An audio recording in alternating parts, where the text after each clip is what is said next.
महाभारत सनत सुजात पर्व अध्याय 43। ब्रह्म ज्ञान में उपयोगी मौन, तप, त्याग, अप्रमाद एवं दम आदि के लक्षण तथा मद आदि दोषों का निरूपण।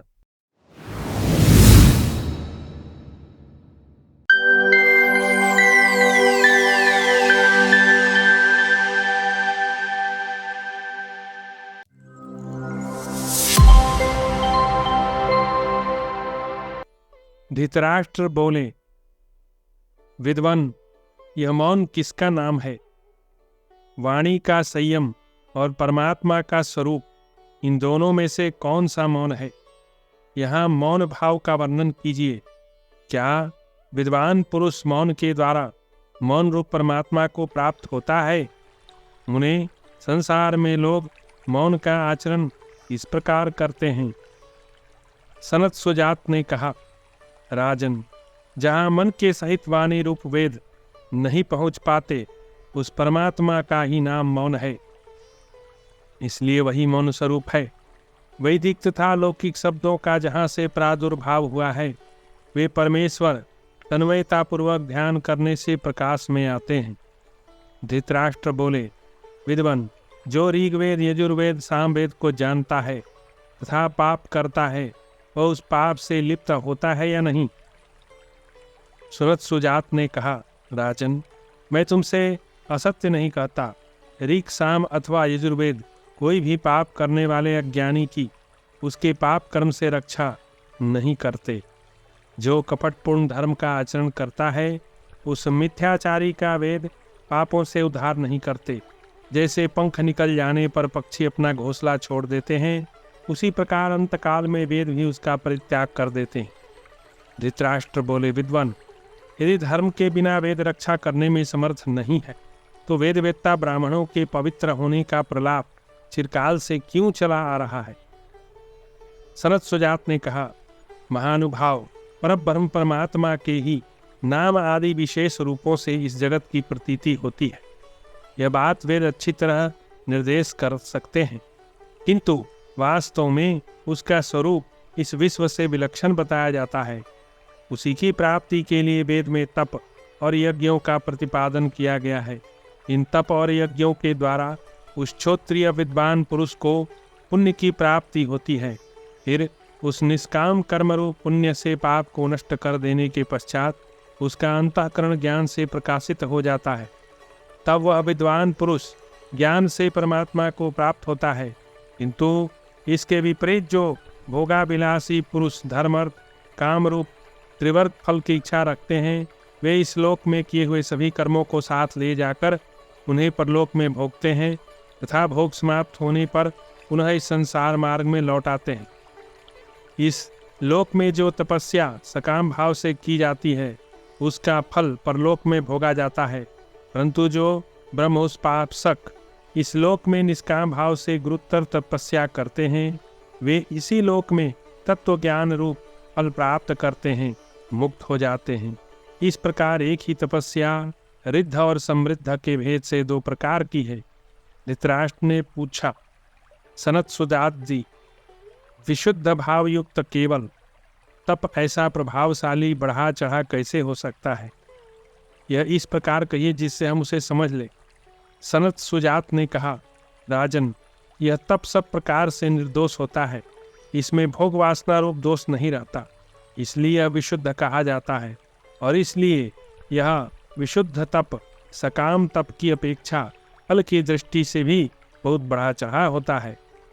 राजन, तुम जिस तपस्या के विषय में मुझसे पूछ रहे हो, यह तपस्या ही सारे जगत का मूल है। वेदवेत्ता विद्वान इस तप से ही परम अमृत मोक्ष को प्राप्त होते हैं। धृतराष्ट्र बोले, सनत सुजात जी, मैंने दोष रहित तपस्या का महत्व सुना। अब तपस्या के जो दोष हैं उन्हें बताइए, जिससे मैं इस सनातन गोपनीय ब्रह्म तत्व को जान सकूं। सनत सुजात ने कहा, राजन, तपस्या के क्रोध आदि 12 दोष हैं तथा 13 प्रकार के नृशंस मनुष्य होते हैं। मनवादी शास्त्रों में कथित ब्राह्मणों के धर्म आदि 12 गुण प्रसिद्ध हैं। काम, क्रोध, लोभ, मोह, चिकित्सा, निर्दयता, असूया, अभिमान, शोक, स्पृहा, ईर्ष्या, निंदा, मनुष्य में रहने वाले 12 दोष मनुष्य के लिए सदा त्याग देने योग्य हैं। नरश्रेष्ठ, जैसे व्याघ्र मृगों को मारने का छिद्र देखता हुआ उनकी टोह में लगा रहता है, उसी प्रकार इनमें से एक एक दोष मनुष्य का छिद्र देखकर उन पर आक्रमण करता है। अपनी बहुत बड़ाई करने वाले लोलुप, तनिक से भी अपमान को न सहन सकने वाले, निरंतर क्रोधी, चंचल और आश्रितों की रक्षा नहीं करने वाले, ये 6 प्रकार के मनुष्य पापी हैं। महान संकट में पड़ने पर भी ये निडर होकर इन पाप कर्मों का आचरण करते हैं। संभोग में ही मन लगाने वाले, विषमता रखने वाले अत्यंत मानी, दान देकर पश्चाताप करने वाले अत्यंत कृपण, अर्थ और काम की प्रशंसा करने वाले तथा स्त्रियों के द्वेषी, ये 7 और पहले के 6 कुल 13 प्रकार के मनुष्य नृशंस वर्ग क्रूर समुदाय कहे गए हैं। धर्म, सत्य, इंद्रिय निग्रह, तप, मत्सरता का भाव, लज्जा, सहनशीलता, किसी के दोष न देखना, यज्ञ करना, दान देना, धैर्य और शास्त्र ज्ञान, ये 12 के 12 व्रत हैं। जो इन 12 व्रतों पर अपना प्रभुत्व रखता है, वह इस संपूर्ण पृथ्वी के मनुष्य को अपने अधीन कर सकता है। इनमें से 3, 2 या 1 गुण से भी जो युक्त है, उसके पास सभी प्रकार धन है, ऐसा समझना चाहिए। दम, त्याग और अप्रमाद, इन 3 गुणों में अमृत का वास है। जो मनीषी बुद्धिमान ब्राह्मण है, वे कहते हैं कि इन गुणों का मुख्य सत्य स्वरूप परमात्मा की ओर है, अर्थात ये परमात्मा की प्राप्ति के साधन। दम 18 गुणों वाला है। निम्नांकित 18 दोषों के त्याग से ही 18 गुण समझना चाहिए। कर्तव्य, अकर्तव्य के विषय में विपरीत धारणा, असत्य भाषण, गुणों में दोष दृष्टि, स्त्री विषयक कामना, सदा धर्मोपार्जन में लगे रहना, भोग इच्छा, क्रोध, शोक, तृष्णा, लोभ, चुगली करने की आदत, डाह, हिंसा, संताप, शास्त्र में अरति, कर्तव्य की विस्मृति, अधिक बकवाद, अपने को बड़ा समझना, इन दोषों से जो मुक्त है उसी को सत्पुरुष जितेंद्रिय कहते हैं। मद में 18 दोष हैं। ऊपर जो दम के विपर्यय सूचित किए गए हैं, वे ही मद के दोष बताए गए हैं। त्याग 6 प्रकार का है। वह 6 प्रकार का त्याग उत्तम है, किंतु इनमें से तीसरा अर्थात काम त्याग बहुत ही कठिन है। इसके द्वारा मनुष्य त्रिविध दुखों को निश्चय ही पार कर जाता है। काम का त्याग कर देने पर सब कुछ जीत लिया जाता है। राजेंद्र, 6 प्रकार का जो सर्वश्रेष्ठ त्याग है उसे बताते हैं। लक्ष्मी को पाकर न हर्षित होना, यह प्रथम त्याग है। यज्ञ, होम आदि में तथा कुएं, तालाब, बगीचे आदि बनाने में धन खर्च करना दूसरा त्याग है। सदा वैराग्य से युक्त रहकर काम का त्याग करना, यह तीसरा त्याग है। महर्षि लोग इसे अनिर्वचनीय मोक्ष का उपाय कहते हैं, अतः यह तीसरा त्याग विशेष गुण माना गया है। वैराग्य पूर्वक पदार्थों के त्याग से जो निष्कामता आती है, वह स्वेच्छा पूर्वक उनका उपभोग करने से नहीं आती। अधिक धन संपत्ति के संग्रह से निष्कामता नहीं सिद्ध होती, तथा कामना पूर्ति के लिए उसका उपभोग करने से भी काम का त्याग नहीं होता। जो पुरुष सब गुणों से युक्त और धनवान हो, यदि उसके किए हुए कर्म सिद्ध न हो तो उनके लिए दुख एवं ग्लानि न करे। कोई अप्रिय घटना हो जाए तो कभी व्यथा को न प्राप्त हो, वह चौथा त्याग है। अपने अभिष्ट पदार्थ, स्त्री, पुत्र आदि की कभी याचना न करे, यह 5वां त्याग है। सुयोग्य याचक के आ जाने पर उसे दान करे, यह 6ठा त्याग है। इन सब से कल्याण होता है। इन त्याग में गुणों से मनुष्य प्रमादी होता है। उस अप्रमाद के भी 8 गुण बताए गए हैं। सत्य, ध्यान, अध्यात्म विषयक विचार, समाधान, वैराग्य, चोरी न करना, ब्रह्मचर्य, अपरिग्रह, ये 8 गुण त्याग और अप्रमाद दोनों ही समझने चाहिए। इसी प्रकार जो मद के 18 दोष बताए गए हैं, इनका सर्वथा त्याग करना चाहिए। प्रमाद के 8 दोष हैं, उन्हें भी त्याग देना चाहिए। भारत, 5 इंद्रिय, 6ठा मन, इनकी अपने अपने विषयों में जो भोग बुद्धि से प्रवृत्ति होती है। 6 तो यही प्रमाद विषयक दोष है, और भूतकाल की चिंता, तथा भविष्य की आशा, ये दो दोष हैं। इन 8 दोषों से युक्त पुरुष सुखी होता है, 8 दोषों से मुक्त पुरुष सुखी होता है। राजेंद्र, तुम सत्य स्वरूप हो जाओ, सत्य में ही संपूर्ण लोक प्रतिष्ठित है। वे दम, त्याग, अप्रमाद आदि गुण भी सत्य स्वरूप परमात्मा की प्राप्ति कराने वाले हैं। सत्य में ही अमृत की प्रतिष्ठा है। दोषों को निवृत्त करके ही यहाँ तप और व्रत का आचरण करना चाहिए। यह विधाता का बनाया हुआ नियम है। सत्य ही श्रेष्ठ पुरुषों का व्रत है। मनुष्य को उपयुक्त दोषों से रहित और गुणों से युक्त होना चाहिए। ऐसे पुरुष का ही विशुद्ध तप अत्यंत समृद्ध होता है।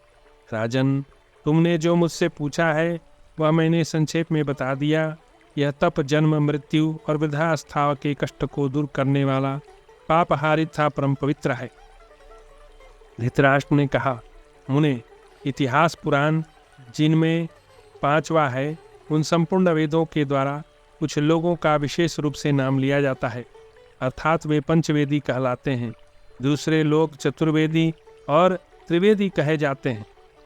इसी प्रकार कुछ लोग द्विवेदी, एकवेदी तथा अनिर्च कहलाते हैं। इनमें से कौन से ऐसे हैं जिन्हें मैं निश्चित रूप से ब्राह्मण समझूं?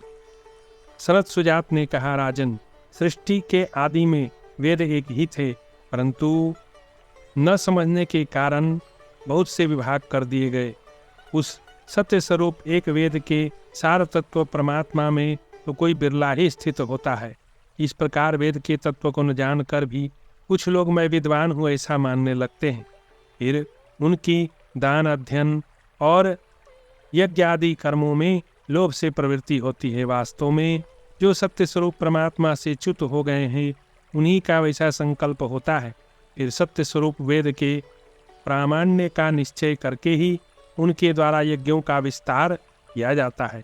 किसी का यज्ञ मन से, किसी का वाणी से तथा किसी का क्रिया द्वारा संपादित होता है।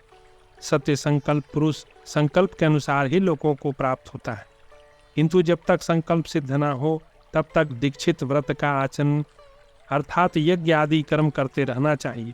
यह दीक्षित नाम दक्षी व्रतादेश से इस धातु से बना है। सत्पुरुषों के सत्य स्वरूप परमात्मा ये सबसे बढ़कर हैं, क्योंकि परमात्मा के ज्ञान का फल प्रत्यक्ष है और तप का फल परोक्ष है, इसलिए ज्ञान का ही आश्रय लेना चाहिए। बहुत पढ़ने वाले ब्राह्मण को केवल बहुपाठी बहुज्ञ समझना चाहिए। इसलिए महाराज, केवल बातें बनाने से ही किसी को ब्राह्मण न मान लेना। जो सत्य स्वरूप परमात्मा से कभी पृथक नहीं होता उसी को तुम ब्राह्मण समझो। राजन, अथर्वा मुनि एवं महर्षि समुदाय ने पूर्व काल में जिनका गान किया है वे ही छंद हैं, वेद हैं। किंतु संपूर्ण वेद पढ़ लेने पर भी जो वेदों के द्वारा जानने योग्य परमात्मा के तत्व को नहीं जानते वे वास्तव में वेद के विद्वान नहीं। नरश्रेष्ठ, छंद वेद उस परमात्मा में स्वच्छ संबंध से स्थित स्वतः प्रमाण है, इसलिए उनका अध्ययन करके ही वेदवेत्ता आर्यजन वेद रूप परमात्मा के तत्व को प्राप्त हुए हैं। राजन, वास्तव में वेद के तत्व को जानने वाला कोई नहीं है, अथवा यूँ समझो कि कोई बिरला ही उनका रहस्य जान पाता है। जो केवल वेद के वाक्यों को जानता है वह वेद के द्वारा जानने योग्य परमात्मा को नहीं जानता, किंतु जो सत्य में स्थित है वह वेद वेद्य परमात्मा को जानता है। जानने वालों में से कोई भी वेदों को अर्थात उनके रहस्य को जानने वाला नहीं, क्योंकि जानने में आने वाले मन बुद्धि आदि के द्वारा न तो कोई वेद के रहस्य को जान पाता है, न जानने योग्य परमात्म तत्व को ही। जो मनुष्य केवल कर्म विधायक वेद को जानता है वह तो बुद्धि द्वारा जानने में आने वाले पदार्थों को ही जानता है, किंतु जो बुद्धि द्वारा जानने योग्य पदार्थों को जानता है वह सकामी पुरुष वास्तविक तत्व परब्रह्म परमात्मा को नहीं जानता।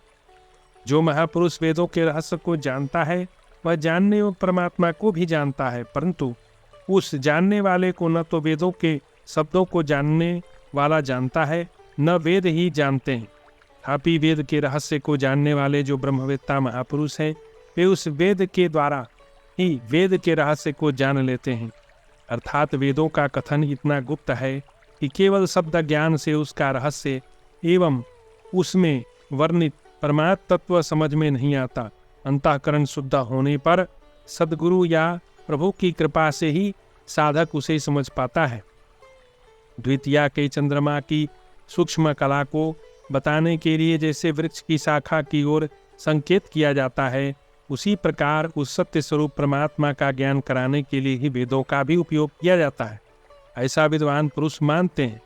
मैं तो उसी को ब्राह्मण समझता हूँ जो परमात्मा के तत्व को जानने वाला और वेदों की यथार्थ व्याख्या करने वाला हो, जिसके अपने संदेह मिट गए हों और जो दूसरों के भी संपूर्ण संशयों को मिटा सके।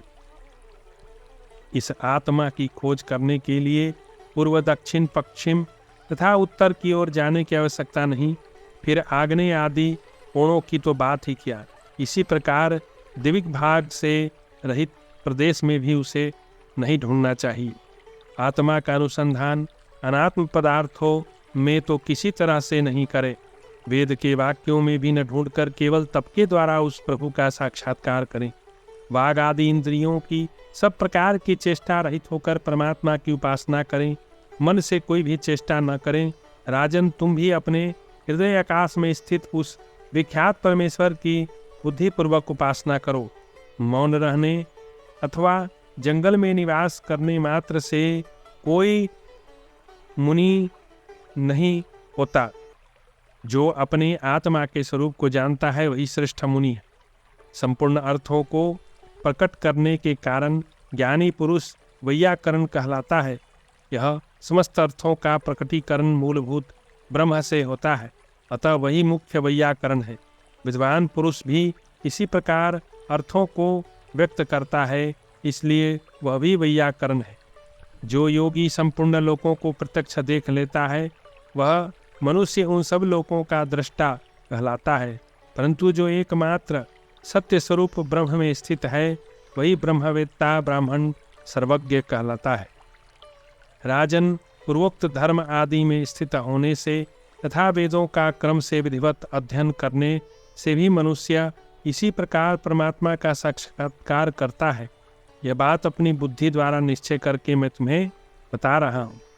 इस प्रकार श्री महाभारत उद्योग पर्व के अंतर्गत सनत सुजात पर्व में सनत सुजात वाक्य विषयक 43वां अध्याय पूरा हुआ। जय श्री महाभारत, जय श्री राम।